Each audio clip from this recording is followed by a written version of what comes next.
बिस्मिल्लाहिर्रहमानिर्रहीम सल्लल्लाहु अलैहि वसल्लम। अस्सलाम वालेकुम क्लास 8। उम्मीद है आप सब हैरियत से होंगे।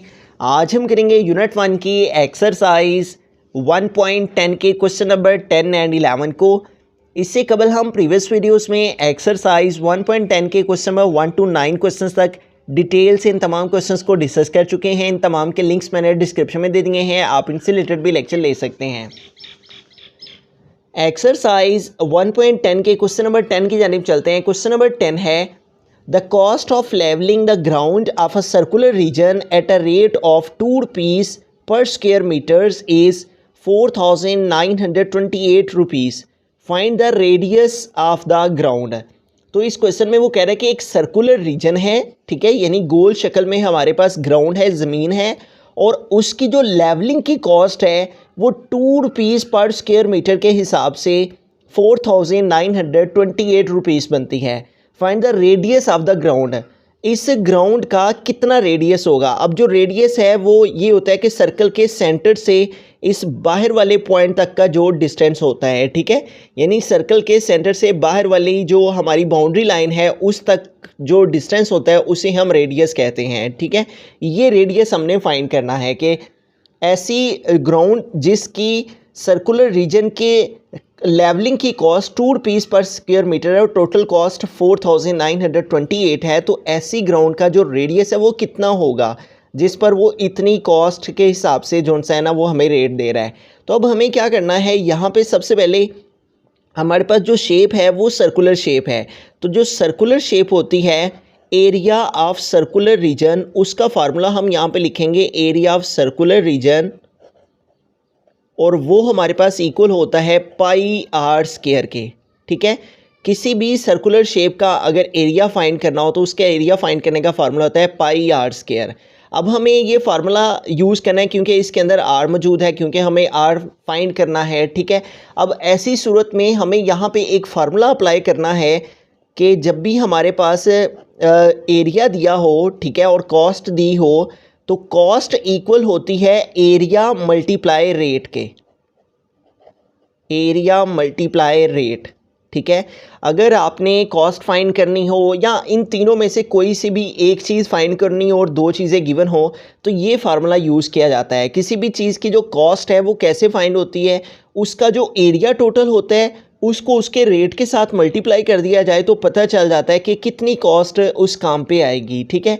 अब कॉस्ट भी हमारे पास गिवन है, ठीक है। अब यहाँ पे टोटल कॉस्ट उसने दी हुई है वो हम यहाँ पे पुट करेंगे।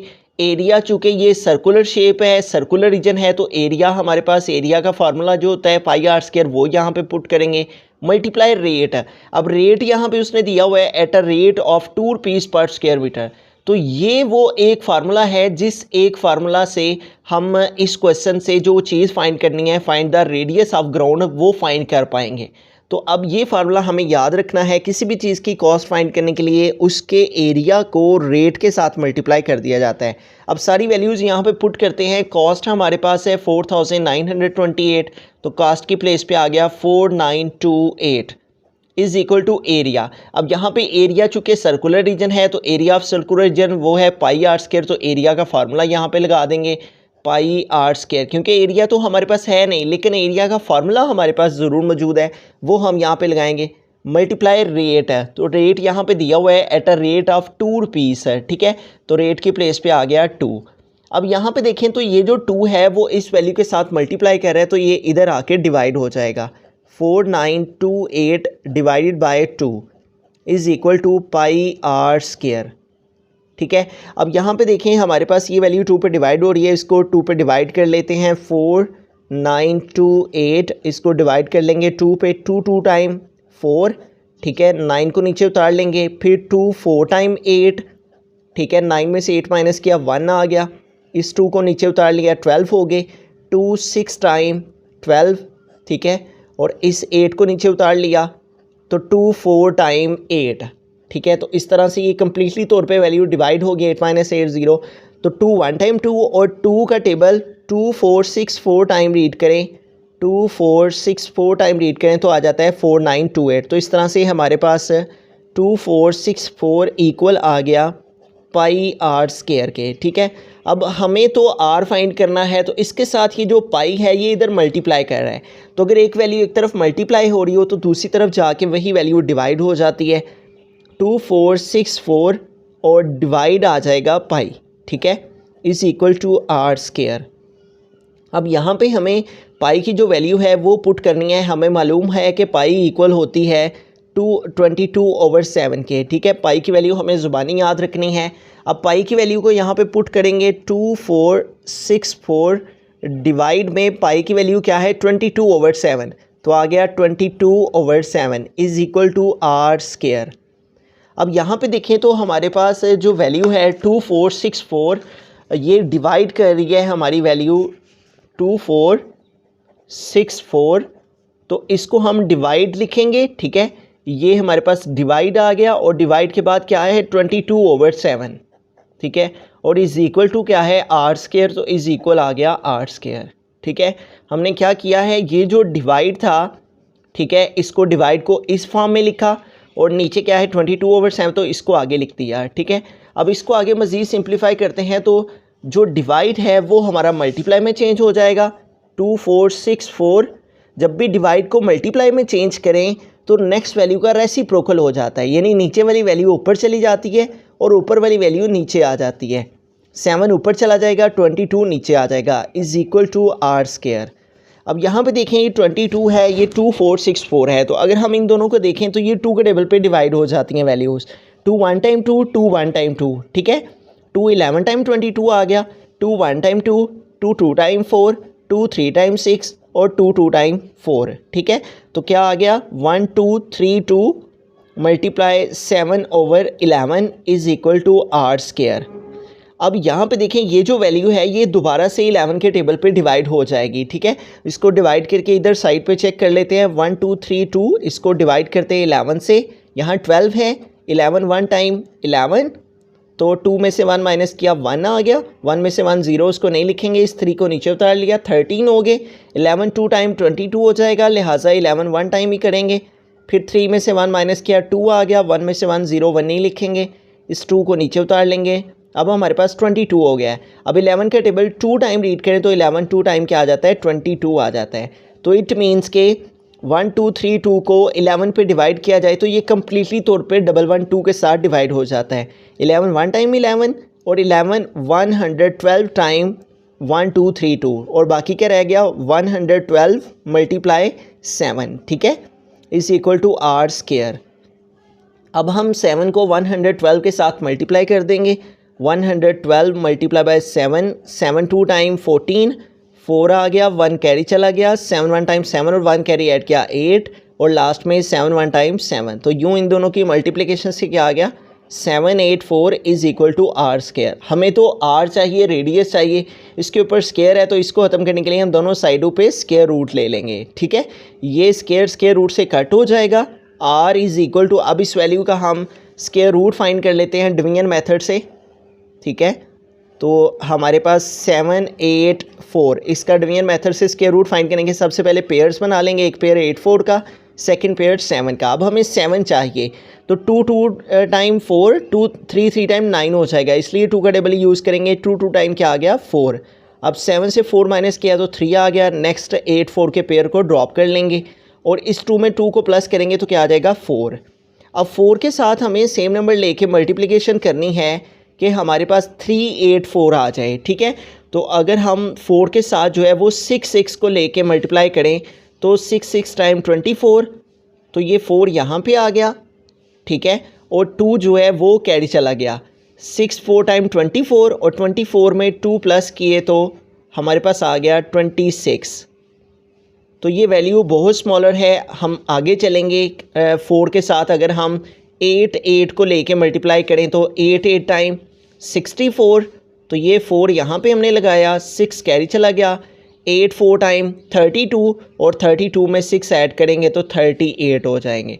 तो यूँ 8 लेने से जो नंबर हमें रिक्वायर्ड है 384 वो आ जाता है, इसलिए हम यहाँ भी 8 लिखा, ऊपर आंसर में भी 8 लिखा और यूँ हमारे पास क्या आ गया 384। इसको सेपरेट करेंगे 0 आ जाएगा। यूँ 784 का स्क्वायर रूट लेने से हमारे पास क्या आ गया 28 और साथ में यूनिट लगा देंगे मीटर, ठीक है। आर लिखकर हमारे पास जो रेडियस है वो इक्वल आ गया है 28 मीटर के, और यही हमारा फाइनल आंसर है। तो इस सारे क्वेश्चन में उसने यही पूछा था कि find the radius of the ground, तो वो रेडियस ऑफ द ग्राउंड हमारे पास इक्वल आ गया 28 मीटर के। तो इस क्वेश्चन में हमें जस्ट ये एक फार्मूला यूज़ करना है, cost is equal to area multiply rate, और एरिया का फार्मूला याद रखना है। सर्कुलर रीजन का जो एरिया है उसका फार्मूला पाई आर स्क्वायर होता है। ये भी उसने गिवन में दिया हुआ था टोटल कास्ट, ठीक है। और ये रेट भी उसने क्वेश्चन में ही दे रखा था। रेट को रेट की प्लेस पे लगाया, एरिया सर्कुलर रीजन था क्योंकि सर्कुलर शेप थी, सर्कुलर रीजन था तो उसका एरिया यहाँ पे लगाया। कॉस्ट टोटल उसने क्वेश्चन में दे रखी थी, 2 इधर मल्टीप्लाई करा था, इधर आके डिवाइड, इसको डिवाइड किया, यह आंसर आया। पाई इधर मल्टीप्लाई करा था, इधर आके डिवाइड हुआ, इसको आगे सिंप्लीफाई किया तो हमारे पास आर स्क्वायर इक्वल आ गया 784 के। फिर इस स्क्वायर को रिमूव करने के लिए दोनों साइड्स पे स्क्वायर रूट ही लिया, तो यूँ हमारे पास find the radius of the ground वो इक्वल आ गया 28 मीटर के। बिस्मिल्लाहिर्रहमानिर्रहीम। क्वेश्चन नंबर 11 की जानिब चलते हैं। क्वेश्चन नंबर 11 है the cost of ploughing in a square field is 2450 rupees at the rate of 2 rupees per 100 square metres. Find the length of the side of the square. तो यहाँ पे उसने कहा है कि एक स्क्वायर फील्ड है। स्क्वायर फील्ड वो फील्ड है यानी कि एक ऐसी शेप है जिसकी तमाम की तमाम साइड्स इक्वल हैं।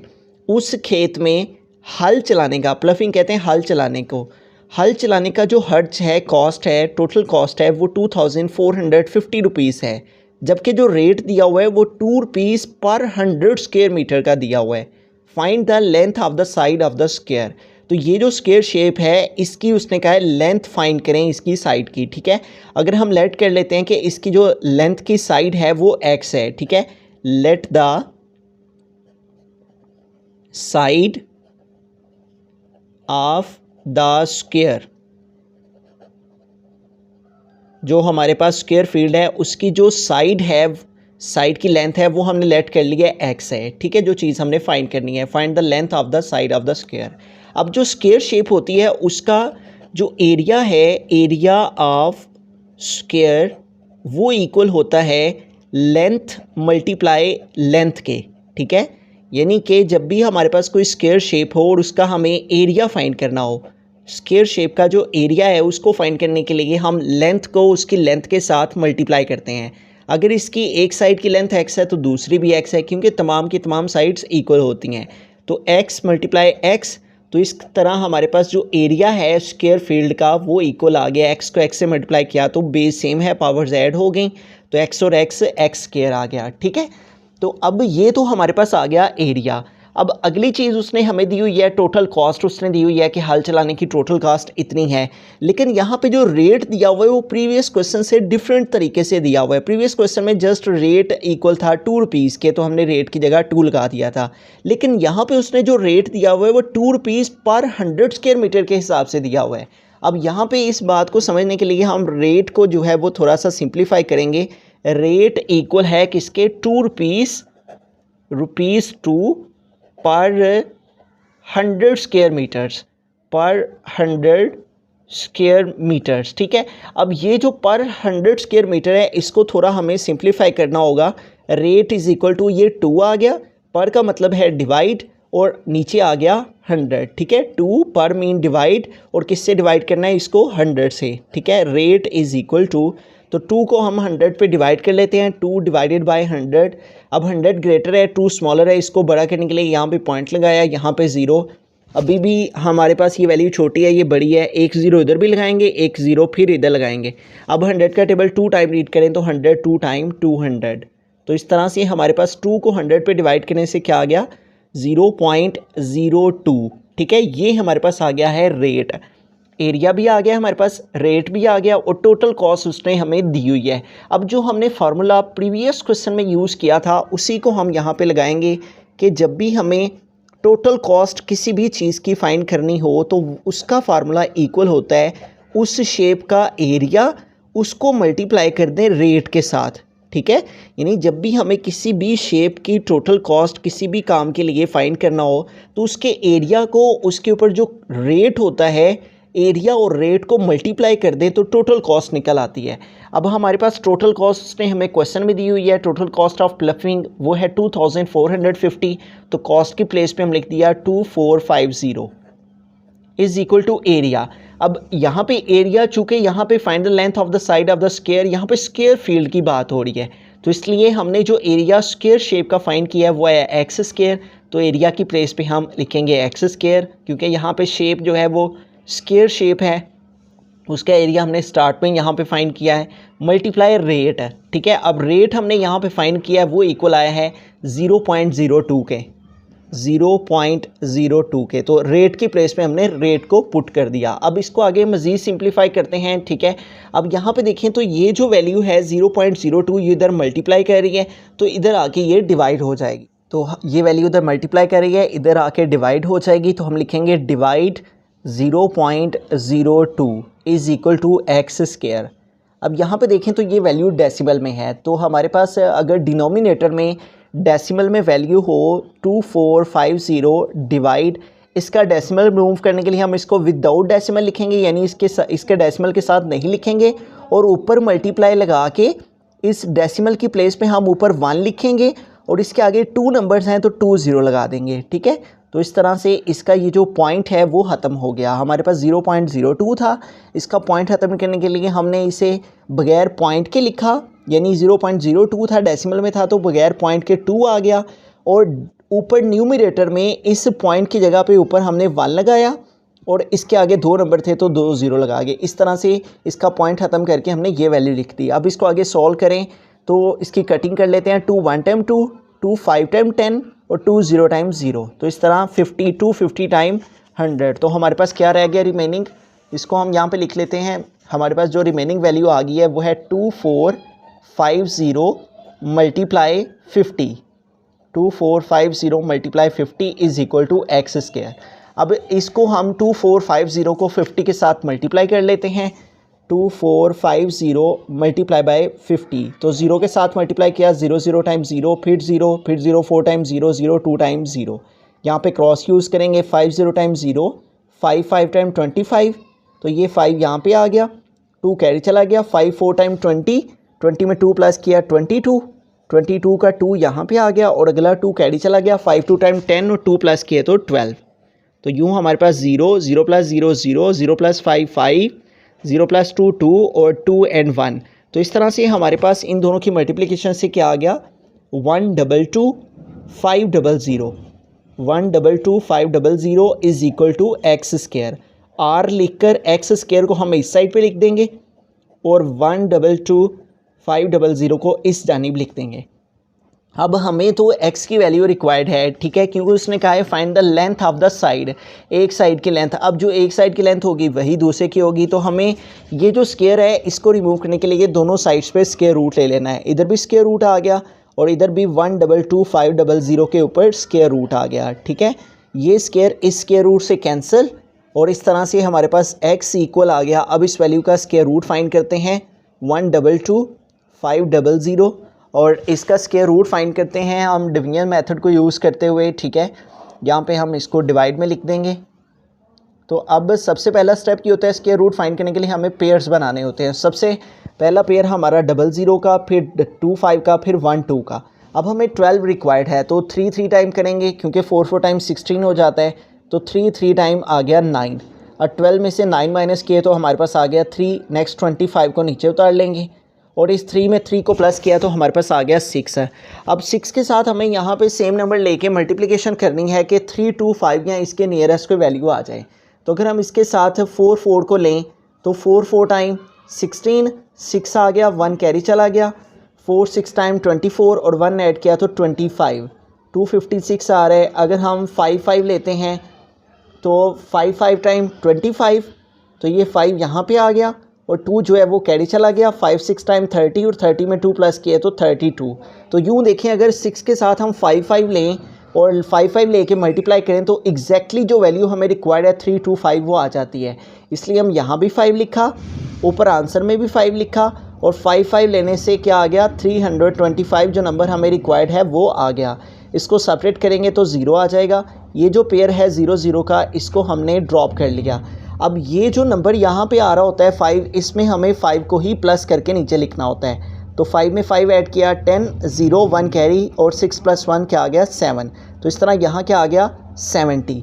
अब 7 0 के साथ हम 0 0 लेके मल्टीप्लाई करें तो 0 0 टाइम्स 0, 0 0 टाइम्स 0 और 0 7 टाइम्स 0, इसलिए हम यहाँ भी 0 लगाएंगे, ऊपर आंसर में भी 0 लगाएंगे और इस तरह यहाँ 3 टाइम्स 0 आ जाएगा और यूँ ये वैल्यू कम्प्लीटली तौर पे डिवाइड हो गई और इस तरह से 1222500 का स्क्वायर रूट हमारे पास किसके इक्वल आ गया 350 और साथ में आ जाएगा मीटर। तो इस तरह से हमारे पास जो स्क्वायर शेप थी, ठीक है, उसकी जो length of the side of the square थी वो हमारे पास इक्वल आ गई है 350 मीटर।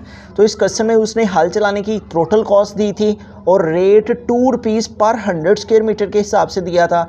तो और जो शेप थी वो स्क्वायर फील्ड थी, तो स्क्वायर फील्ड का जो एरिया है वो हमारे पास इक्वल आया इन दोनों को मल्टीप्लाई करके लेंथ को लेंथ के साथ, तो एरिया इक्वल आ गया एक्स स्क्वायर के। और जो रेट था वो 2 पर 100 स्क्वायर था, तो 2 पर 100 लिखा, 2 को 100 पे डिवाइड किया तो रेट आ गया 0.02 रुपीज़। ठीक है, अब इस रेट को हमने यूज़ करना था और इस एरिया को यूज़ करना था और इस कॉस्ट को यूज़ करना था। हमने फार्मूला यूज़ किया total cost area multiply rate. Previous question में भी हमने यही फार्मूला लगाया था। टोटल कॉस्ट क्वेश्चन में गिवन थी 2450, वो यहाँ पे लगाई।